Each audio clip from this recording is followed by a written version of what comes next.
Hero Raj Tarun Lavanya case episode కొనసాగుతోంది. తనను ప్రేమించి మోసం చేశాడని రాజ్ తరుణ్పై లావణ్య ఫిర్యాదు చేసింది.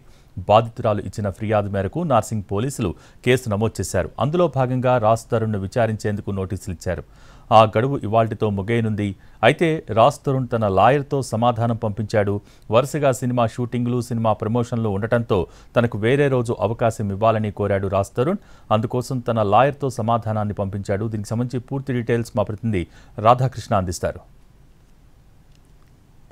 హీరో రాజ్ తరుణ్ లావణ్య కేసు వ్యవహారంలో ఇవాళ నార్సింగి పోలీస్ స్టేషన్ ముందు విచారణకు రాజ్ తరుణ్ హాజరు కావాల్సి ఉండింది. కానీ అతను మాత్రం ఇవాళ విచారణకు హాజరు కావట్లేదంటూ కూడా తన అడ్వకేట్ ని కొద్దిసేపటి క్రితమే నార్సింగి పోలీస్ స్టేషన్ కి పంపించడం జరిగింది. సిఐని అతను కొద్దిసేపటి క్రితం కలిసి అతను ఒక లెటర్ కూడా ఇవ్వడం జరిగింది.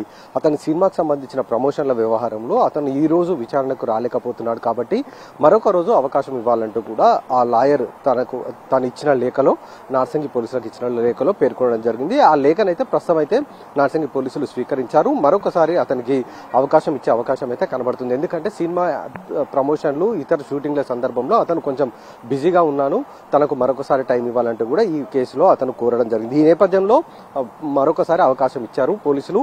మరొకసారి నోటీసులు ఇస్తారా, లేకపోతే పోలీసులు మరొకసారి చెప్పిన తేదీకే అతను విచారణకు వస్తాడా అనేది వేచి చూడాల్సిన పరిస్థితి అయితే చోటు చేసుకోవడం జరిగింది. ఇప్పటికే ఈ కేసులో లావణ్య అన్ని ఎవిడెన్స్లను కూడా 2 సార్లు నార్సింగి పోలీసులకు ఇవ్వడం జరిగింది. ఇందులో ఆ ఎవిడెన్స్ ఆధారంగా ఇప్పటికే పోలీసులు కేసు నమోదు చేయడం జరిగింది. ఇందులో ముందుగా A1 గా రాజ్ తరుణ్ ఉంచారు, A2 గా మాల్వి మల్హోత్రాతో పాటు ఆమె సోదరుడు మన్యంగ్ మల్హోత్రాని A3 గా కూడా ఉంచడం జరిగింది. టుగెదర్ గా ఉన్నప్పటి నుండి ఆ తర్వాత పెళ్లి చేసుకోవడం, ఆ తర్వాత లావణ్యకి అబార్షన్ చేయించడానికి సంబంధించిన అన్ని ఎవిడెన్స్ ని ఆమె పోలీసులకు అందించడం జరిగింది. అయితే ఇక్కడ ఒకటి పోలీసులు విచారణలో గుర్తించాల్సింది ఒక అంశం ఏంటంటే, అబార్షన్ చేయించే సమయంలో ఖచ్చితంగా ఎవరైతే అబార్షన్ చేయించుకుంటారో ఆ మహిళకు సంబంధించిన అనుమతి ఖచ్చితంగా తీసుకుంటారు. బలవంతంగా మాత్రం అబార్షన్ చేయించే పరిస్థితి ఉండదు. కాబట్టి మరి ఇందులో ఆ అబార్షన్ సమయంలో లావణ్య యొక్క ప్రమేయం ఎంతవరకు ఉందనేది కూడా దర్యాప్తులో విచారించే అవకాశం అయితే కనబడుతుంది. ముందుగా రాజ్ తరుణ్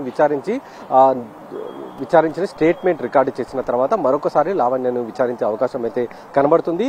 కెమెరామెన్ రాకేష్ తో రాధాకృష్ణ, NTV, హైదరాబాద్.